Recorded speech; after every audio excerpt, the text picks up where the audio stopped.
कहानी भूतिया कुत्ता। पिंटू और पिंटू के पापा मॉर्निंग वॉक से घर वापस आ रहे थे कि रास्ते में उन्हें एक सुंदर कुत्ता दिखाई देता है। पापा पापा ये देखो कुत्ता कितना सुंदर है, चलो ना पापा इसे घर ले चलो। बेटा ये कुत्ता किसी का पालतू है, जब हम बाजार चलेंगे तो वहां से एक प्यारा सा कुत्ता खरीद कर लाएंगे। लेकिन पिंटू अपनी जिद पर अड़ा रहता है। आखिरकार पिंटू के पापा उस कुत्ते को लेकर घर जाने के लिए तैयार हो जाते हैं। वो कुत्ता पिंटू से इतना घुल मिल जाता है कि जैसे पिंटू को कब से जानता हो। देखा पापा ये कुत्ता कितना प्यारा है, अगर ये किसी का कुत्ता होता तो कोई न कोई जरूर इसे खोजते हुए आता। पिंटू और कुत्ता खूब मस्ती करते, खेलते कूदते और बड़े ही प्यार से रहते। पिंटू तो उस कुत्ते को सिर्फ एक जानवर समझ रहा था, लेकिन असलियत में वो एक भूत था। रात के 12 बजे कुत्ता घर से निकलता, आदमी का रूप बनाकर अमीर लोगों के घर जाता। जिस घर में अच्छे नस्ल के कुत्ते रहते, वो कुत्ता उन अमीर घर के कुत्तों को काट कर मार डालता। पूरे इलाके में हाहाकार और पुलिस डिपार्टमेंट में खलबली मच जाती है। इंस्पेक्टर अपने सिपाहियों को जल्द से जल्द कुत्तों के कातिल का पता लगाने के लिए बोलता है। पुलिस रात को पहरा देना शुरू कर देती है, लेकिन कुत्तों की हत्या का सिलसिला रुकने का नाम नहीं लेता। और एक दिन रात के 12 बजे अचानक से पिंटू की आंख खुलती है और वो अपने कुत्ते को घर से बाहर जाता हुआ देखता है। पिंटू अपने पापा के पास जाकर कुत्ते के जाने की बात कहता है। पिंटू के पापा पिंटू के साथ कुत्ते को खोजने के लिए निकल पड़ते हैं और कुछ दूर जाने के बाद उन्हें अपना कुत्ता एक धनी आदमी के घर में जाता हुआ दिखाई देता है। पिंटू बेटा चलो हम उसके पीछे चलते हैं, हम देखते हैं कि वो कहाँ जा रहा है। पिंटू के पापा और पिंटू अपने कुत्ते के पीछे पीछे घर के गेट तक पहुंचते हैं। गेट पर चौकीदार सोया हुआ रहता है। कुत्ता गेट के नीचे से अंदर घुस जाता है और अंदर घुसते ही आदमी बन जाता है। उस आदमी का शरीर हरा हो जाता है और उसके पैर उल्टे रहते हैं। अब वो भूत बन चुका कुत्ता घर के बंधे हुए कुत्ते को पकड़कर उसकी गर्दन काट देता है। ये देख पिंटू के पापा सारा माजरा समझ जाते हैं कि कुत्तों को मारने वाला कोई और नहीं, यही है। अब पिंटू के पापा थाने में फोन करके सारी बात बताते हैं। थोड़ी ही देर में पुलिस की गाड़ी आ जाती है। पुलिस वाले उस घर को चारों तरफ से घेर लेते हैं, जिसके अंदर वो भूत कुत्ते का खून पी रहा होता है। तुम जो भी हो अपने आप को पुलिस के हवाले कर दो, इसी में तुम्हारी भलाई है, नहीं तो तुम्हारा एनकाउंटर कर दिया जाएगा। अपने हाथ ऊपर करो और चुपचाप बाहर आ जाओ।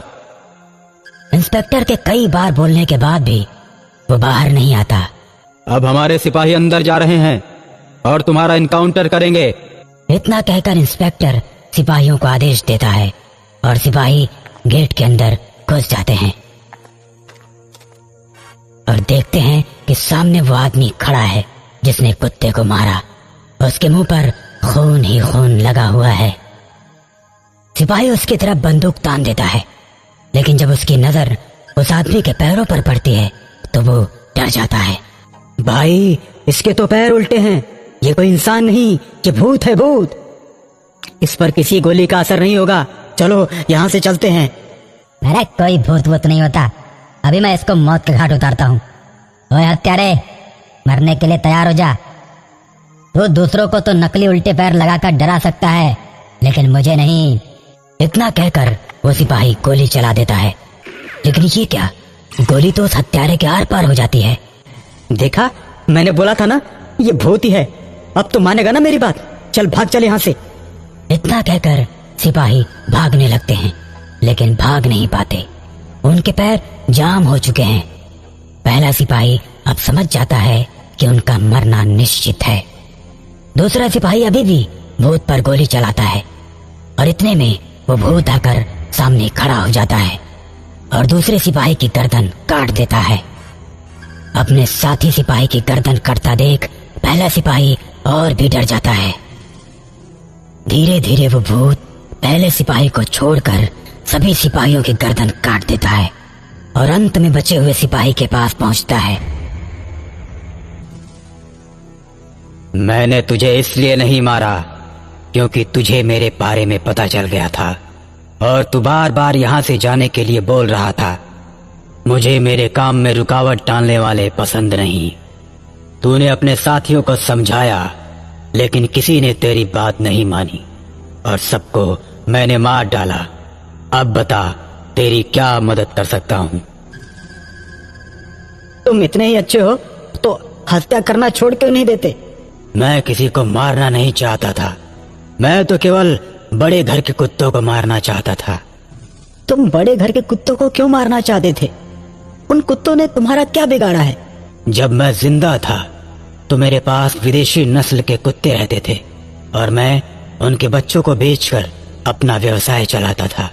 एक बार क्या हुआ कि कुत्तों की बीमारी ऐसी आई कि मैंने जितने भी बच्चे बेचे थे वो सब बीमारी की चपेट में आकर मर गए और जो लोग बच्चे खरीद कर ले गए थे सभी लोगों ने मुझे बहुत मारा। बल्कि मैंने उन्हें उनका पैसा लौटाने के लिए बोला था लेकिन किसी ने मेरी एक नहीं सुनी और ज्यादा खून बहने की वजह से मैं मर गया। जब मैं मर गया तो इन लोगों ने मुझे मेरे घर के पास ही काट दिया। तब से मेरी आत्मा भटक रही है। ठीक है, मैं तुम्हारा अंतिम संस्कार करूंगा और तुम्हें मुक्ति भी दिलवाऊंगा।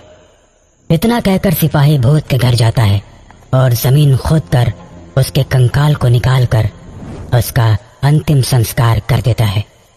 भूत को मुक्ति मिल जाती है और सभी लोगों को शांति।